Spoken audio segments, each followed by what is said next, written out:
আমরা আজকের এই সংক্ষিপ্ত আলোচনা শিখলাম যে তাজকিয়া বা আত্মশুদ্ধি হচ্ছে সমাজ পরিবর্তনের সবচেয়ে ইম্পর্টেন্ট জিনিস, সবচেয়ে ইম্পর্টেন্ট হাতিয়ার। এটা অর্জন করার জন্য অনেক মাধ্যম আছে। আমি আপনাদের জন্য 10টা মাধ্যম আজকে বলেছি। 1 নাম্বার কথা কি বলেছিলাম ভাই? নিজের ফিকির, আগে নিজের নফসের ফিকির করা। 2 নাম্বার কি বলেছিলাম বলেন? হ্যাঁ, নিজের পরিবারের মধ্যে ইসলাম কায়েম করা। মাশাআল্লাহ। 3 নাম্বার কি বলেছিলাম? হ্যাঁ, কুরআনুল কারীম তেলাওয়াত, কুরআনুল কারীম তেলাওয়াত করার কথা বলেছি। 4 নাম্বার কি বলেছি? বেশি বেশি আল্লাহর জিকির করা। 5 নাম্বার বলেন, আমার সাথে বলেন, আল্লাহর কাছে বেশি বেশি দোয়া। 6 নাম্বার মওতকে স্মরণ মানে কবরকে জিয়ারত করা, মওতকে স্মরণ করা। 7 নাম্বার অপন্থী তাজকিয়া প্রাপ্ত উলামায়ে কেরামের সোহবতে থাকা, তাদের লেকচার শোনা, তাদের বই পুস্তক পড়া। ঠিক আছে? 8 নাম্বার কি বলেছি বলেন? হ্যাঁ হ্যাঁ, মনের মধ্যে যত রকম হিংসা, বিদ্বেষ, রিয়া এগুলো আছে, এগুলো সব কি করতে হবে? পরিহার করতে হবে। 9 নাম্বার, 9 না 8 হবে? 9 নাম্বার বেশি কথা, বেশি খাওয়া, বেশি ঘুম, ইভেন বেশি সহবাস, এগুলো ত্যাগ। আল্লাহ ত্যাগ। এটাই হালালের কথাই বললাম, হারাম তো জাহাত।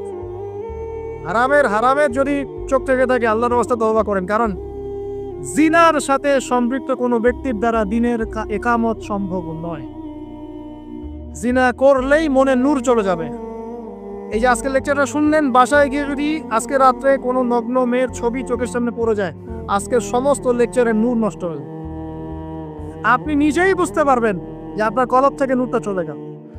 যদি কেউ আজকে আল্লাহ না করুক ভুল করে কোনো খারাপ মুভি দেখে ফেলেন, বাসায় গিয়ে দেখবেন যে আপনার আজকের যে তাজকিয়া, এই যে ভালো লাগলো কথাগুলো শুনতে, মনটা পবিত্র হলো, ভালো ফিলিংস তো নষ্ট হয়ে গেল।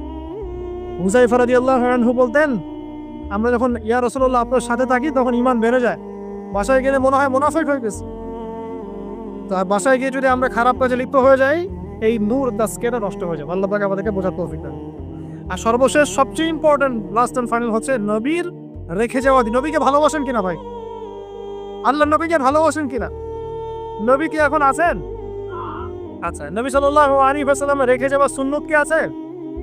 তার উপর নাজিল হওয়া কোরআন কি আছে? তার দ্বীন ইসলামটা আছে কি? না মিটে গেছে? সেই আল্লাহ কি আছেন না নাই? আচ্ছা, আল্লাহ পাক আছেন, তার কিতাব আছে, তার নবীর সুন্নত আছে, তার দ্বীনও আছে। এই দ্বীন পালন করা, প্রচার প্রসার করা, প্রতিষ্ঠার দায়িত্ব কার? কাদের? বাঘ ভাল্লুক করবে? গরু ছাগল করবে?